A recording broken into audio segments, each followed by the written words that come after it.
Shalom, povo lindo que vai morar no céu. Bom dia, bom dia. Que Deus abençoe o nosso dia, que seja um dia repleto de bênçãos, repleto de paz, guardado pelo nosso Senhor e Salvador Jesus Cristo.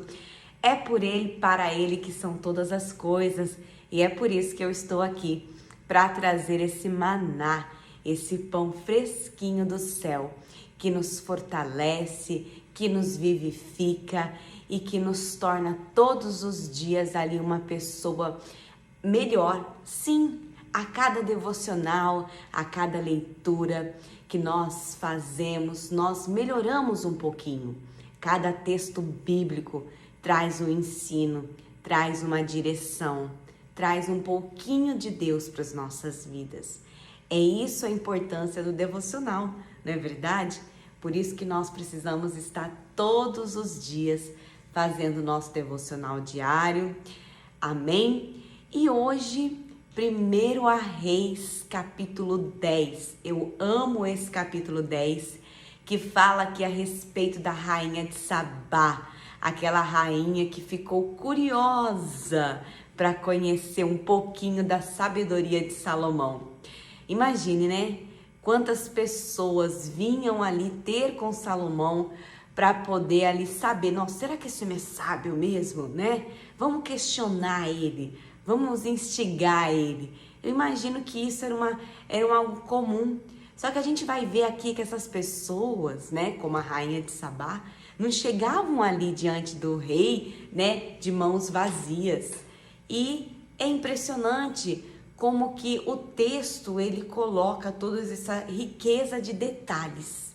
Amém? Vamos mergulhar nesse texto e vamos aprender um pouquinho mais com esta palavra. Amém? Diz assim aqui o texto.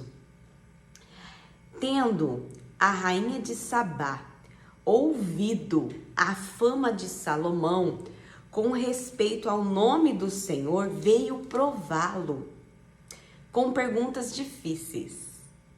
Chegou a Jerusalém com muito grande comitiva, com camelos carregados de especiarias e muitíssimo ouro e pedras preciosas.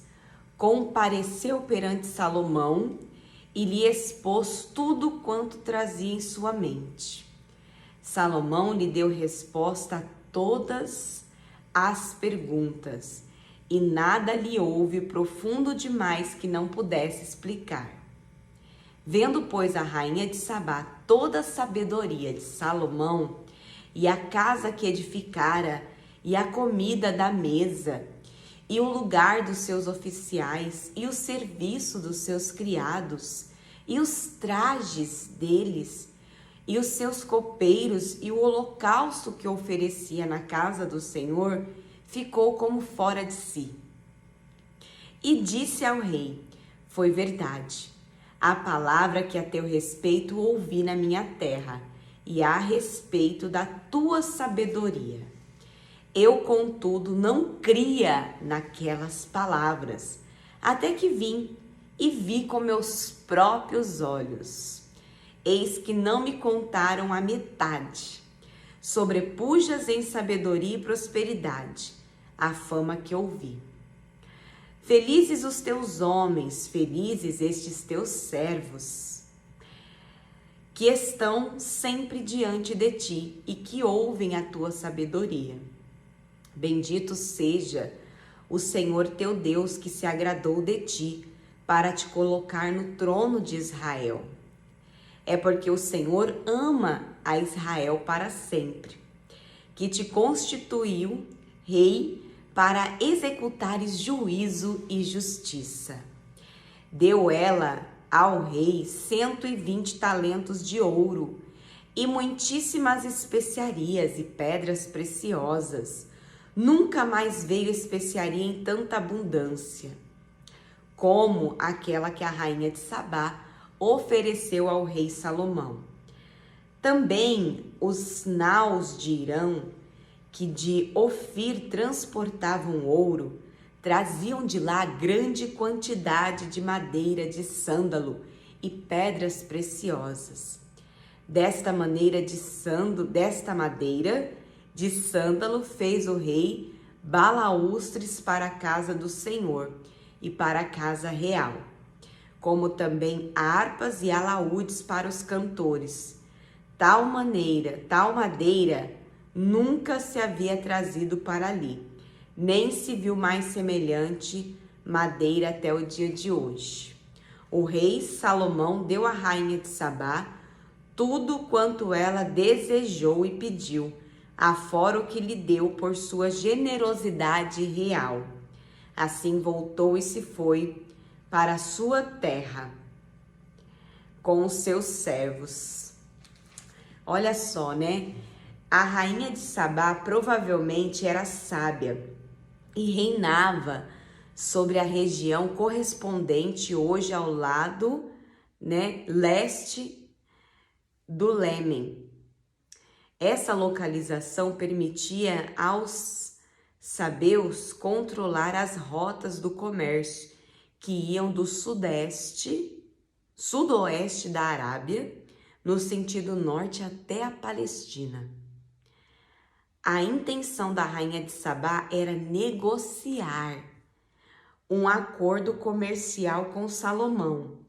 Ao que parece, ela foi bem sucedida, pois a lista das riquezas de Salomão inclui mercadorias de todos os reis da Arábia. Olha só, né? É muito interessante, porque imagine você, essa rainha, ela tinha os seus interesses políticos, mas ela tinha muita curiosidade de saber se verdadeiramente esse homem era sábio.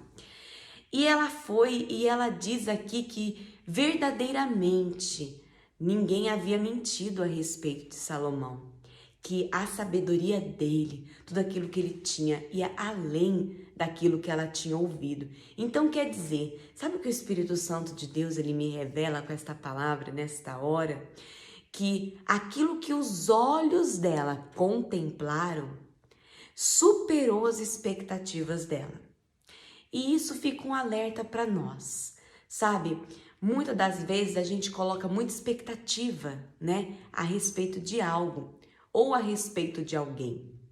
A gente idealiza, né? A gente traça na nossa mente ali como que deve ser. E ali a rainha, ela fez isso, né? Ela ali idealizou algo na mente dela e ela foi feliz ao ser ali as expectativas dela superadas. Só que há um grande problema na gente colocar expectativas demais em algo ou em alguém. Porque na maioria das vezes a realidade ela é diferente da nossa expectativa e aquilo vem e nos causa uma frustração. Sabe, é muito quando veio a pandemia, né? Eu acredito que muitas pessoas passaram ali uma lição de vida, né? Passaram por algo que algumas amadureceram, outras não, mas fato é que cada um teve o seu momento. E eu falo para você assim que esse momento de pandemia, ele superou as minhas expectativas, porque eu pude me aproximar mais de Deus, eu passei a gravar os devocionais com o meu esposo, né? Agora que a rotina tá voltando ao normal, a gente tá se envolvendo com as nossas tarefas, com as nossas coisas, algo que não deveria acontecer, né? A gente começa a voltar para a rotina frenética e maçante ali do dia a dia e acaba ali perdendo as nossas prioridades. Porque nesse período de pandemia, a nossa única prioridade era a palavra de Deus. Porque nós estávamos ali nós estávamos isolados, né? E diante de algo que a gente desconhecia, um fato assim que abalou o mundo, né? Todas as nações estavam ali confinadas, né? A ficarem em isolamento social. Imagine, né? Um mundo onde tem tantas festas, onde as pessoas gostam de fazer eventos com multidões, onde ali até os ministérios, né? As igrejas, os ministérios, a igreja do Senhor somos nós. Mas as pessoas têm a concepção de igreja, o templo. E os templos ali, as pessoas estavam fazendo templos cada vez maiores, né?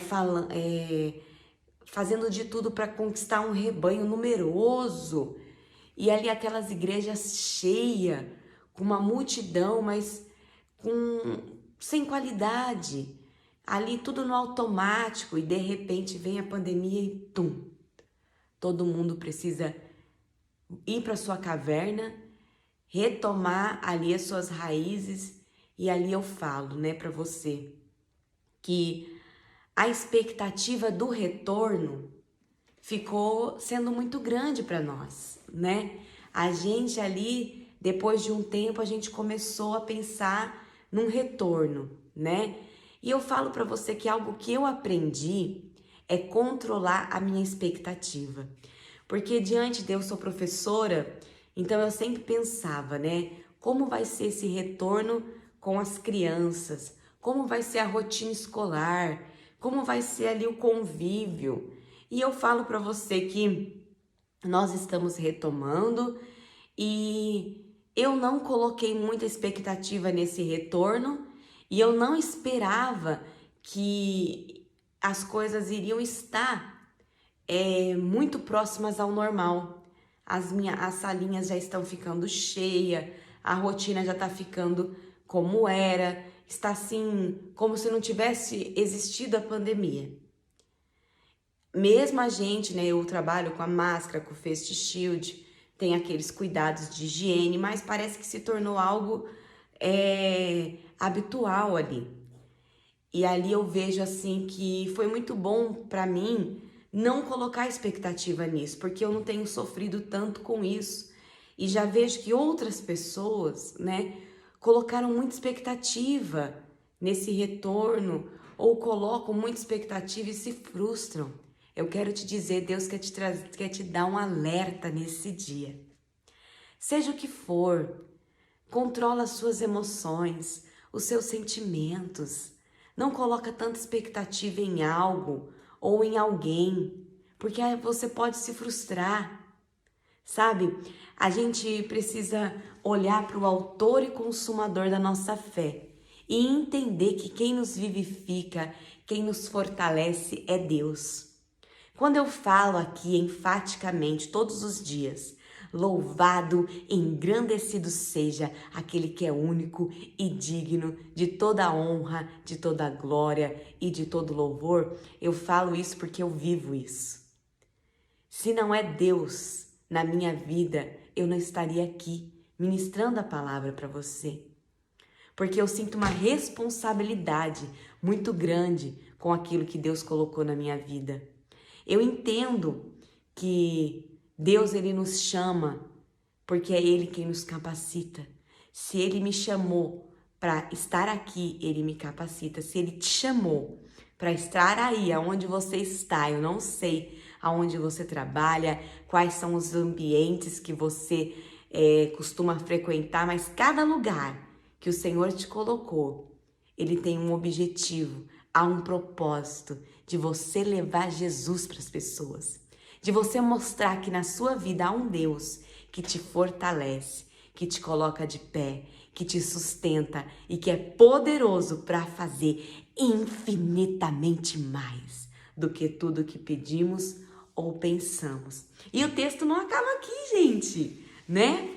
Que riquíssimo esse capítulo 10, que essa história da rainha de Sabá é muito envolvente. Só que nós vamos dar continuidade aqui nesse texto que fala sobre as riquezas de Salomão. E diz assim: o peso do ouro, versículo 14.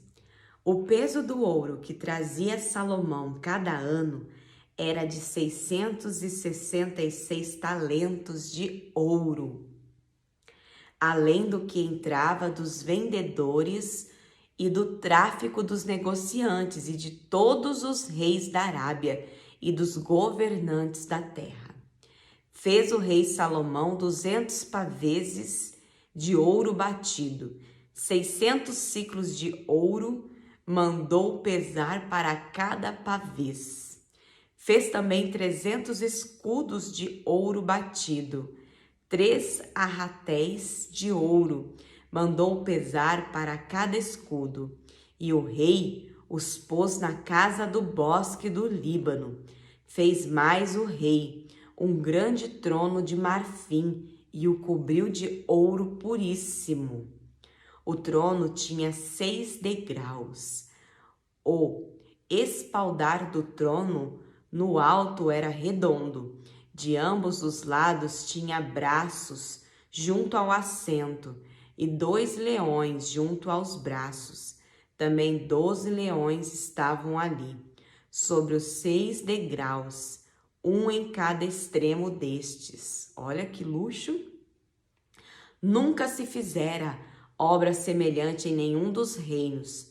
Todas as taças de que se servia o rei Salomão para beber eram de ouro. E também de ouro puro todas as da casa do bosque do Líbano. Não havia nelas prata, porque nos dias de Salomão não se dava a ela estimação nenhuma.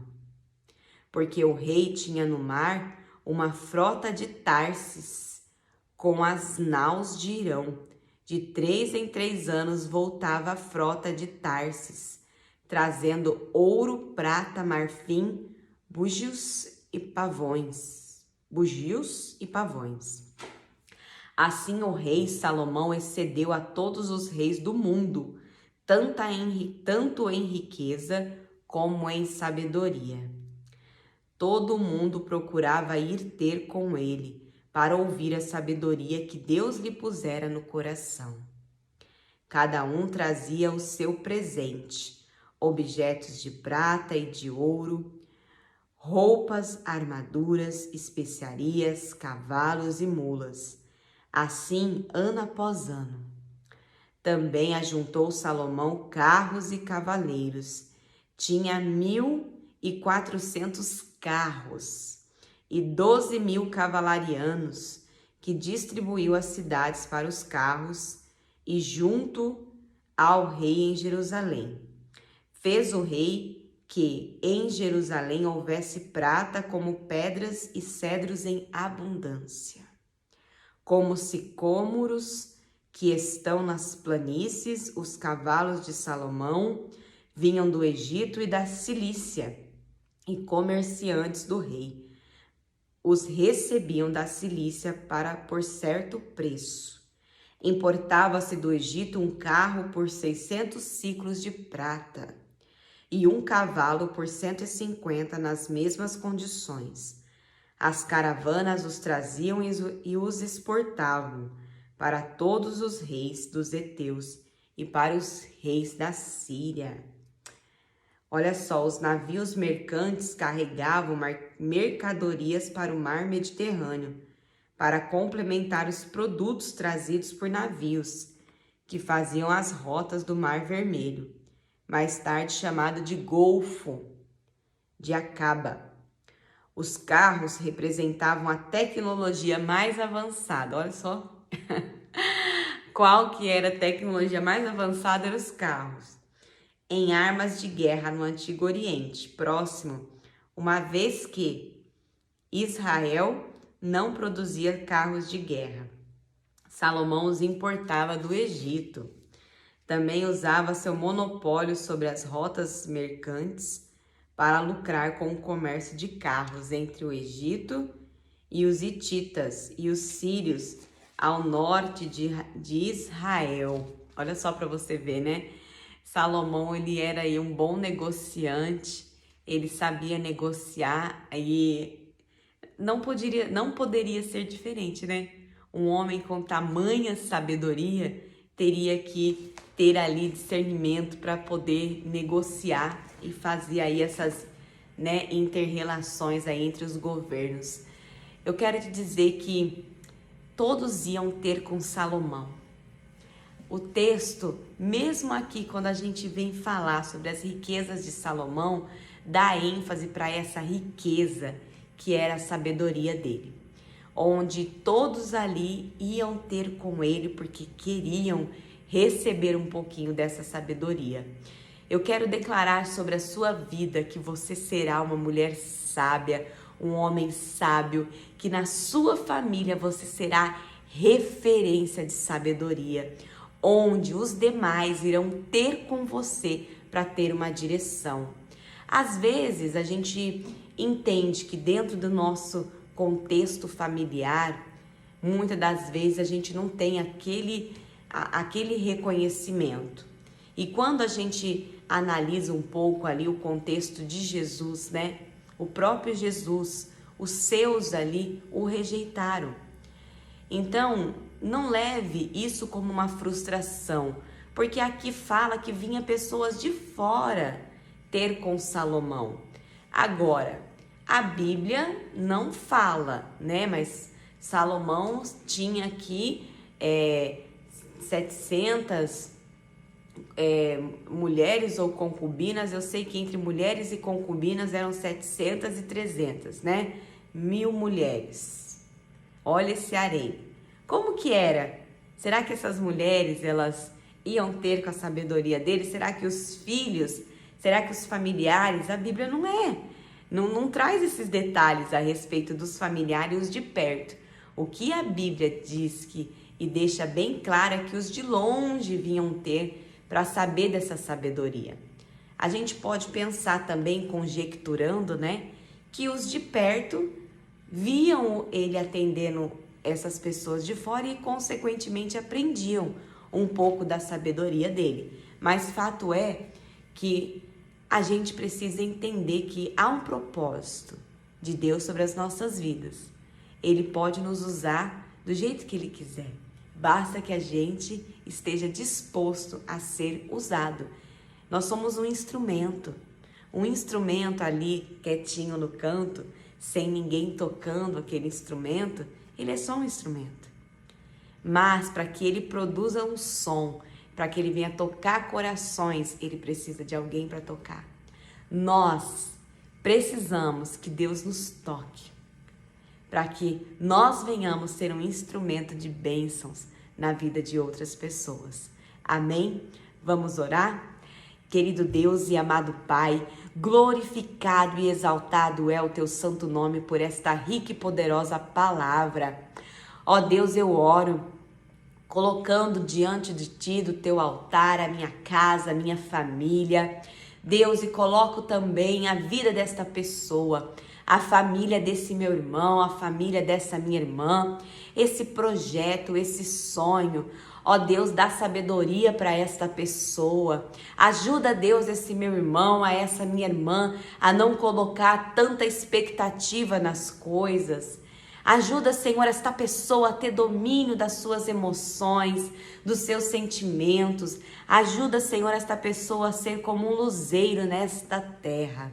Ó Pai, eu oro, clamando, Deus, que a tua presença venha a ser real em nós e através de nós. Nos vivifica, Senhor, nos dá essa sabedoria do alto, para que nós venhamos, Deus, entender como, Papai, o Senhor deseja nos usar diante das situações. Não deixa, Deus, nós agir por nós mesmos. Não deixa, Pai, nós, Papai, colocarmos a nossa mão e impedirmos o teu trabalhar. Ó Deus, nós oramos pela nossa nação, oramos pela nossa cidade, pelo nosso bairro aqui representado, pelas nossas vidas. Cada pessoa aqui, Senhor, representa um lugar, representa uma família. Ó Deus, alcança este lugar com bênçãos, com provisão. Ó Deus, em nome de Jesus nós clamamos, ó Pai, para que o teu poder seja manifesto nesta terra. Ó Deus, nos ajuda a sermos pessoas melhores a cada dia. Nos ajuda a não desanimar. Nos ajuda, Deus, a não nos abatermos. Oh, Pai, nós te glorificamos e te agradecemos por este dia que se inicia. Nos dá um dia de bênçãos, um dia de vitória, um dia, Senhor, onde seja, Pai, um dia de todos os dias. O dia onde, Senhor, o melhor possa acontecer. É o que eu te peço e já te agradeço em nome de Jesus. Amém e graças a Deus. Que o seu dia seja abençoado, seja um dia de bênção, seja um dia de paz e de vitória. Amém? Lâmpada para os meus pés e a palavra do Senhor, e luz que clareie o nosso caminho. Que Deus abençoe seu dia. Shalom!